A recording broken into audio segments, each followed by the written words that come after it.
शेतकरी मित्रांनो, हरभरा पीक असेल, गहू पीक असेल, या पिकांचं उत्पादन तुम्हाला दुप्पट करायचं आहे का? मग एक छोटंसं काम आहे जे पेरणीपूर्वी तुम्ही नक्की केलं पाहिजे. तर ते काम म्हणजेच बीज प्रक्रिया. तर मी आता आपल्या हरभऱ्याला ट्रायकोडर्मा या औषधाने बीज प्रक्रिया करतोय. तर बीज प्रक्रिया का करावी आणि ट्रायकोडर्माचे काय फायदे होतात हे आज आपण जाणून घेणार आहोत. बीज प्रक्रिया का करावी ते जाणून घेऊया.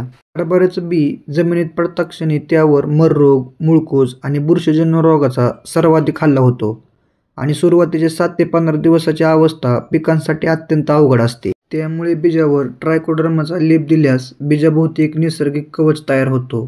यामुळे बी सुरक्षित राहतं आणि रोग कमी येतात आणि अंकुरण जास्त होतं. हे ट्रायकोडर्मा काय आहे ते जाणून घेऊया. तर ट्रायकोडर्मा एक फायदेशीर नैसर्गिक बुरशी आहे जी जमिनीतल्या हानिकारक बुरशीबरोबर लढते आणि ही बुरशी बी आणि मुळांभोवती संरक्षण करून झाडाच्या सुरुवातीच्या वाढीला प्रचंड मदत करते. तर ट्रायकोडर्माचे काय फायदे होतात ते जाणून घेऊया. तर ट्रायकोडर्मा मर रोग, मुळकूज आणि बुरशीजन्य रोगांवर नियंत्रण ठेवते. बीजाभोवती संरक्षण कवच तयार करून अंकुरण वाढवते. मुळांची वाढ मजबूतपणे वाढून झाडांचे पोषणद्रव्य शोषण्याची क्षमता सुधारते आणि आपल्या जमिनीतील हानिकारक बुरशीचे रोगचक्र मोडून पुढील पिकांनाही दीर्घकाळ फायदा होतो.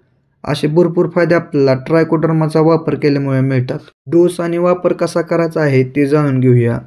तर 1 किलो हरभरा बीजावर 8 ते 10 ग्रॅम ट्रायकोडर्मा आपल्याला वापरायचा आहे.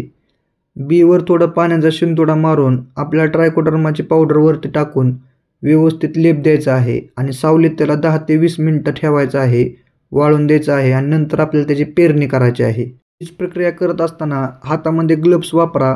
शेतकरी मित्रांनो, हरभरा किंवा गहू पेरणीपूर्वी ट्रायकोडर्मा वापरणं म्हणजेच पिकाची एकदम खात्रीशीर पॉलिसीच आहे.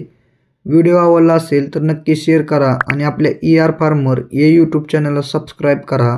धन्यवाद.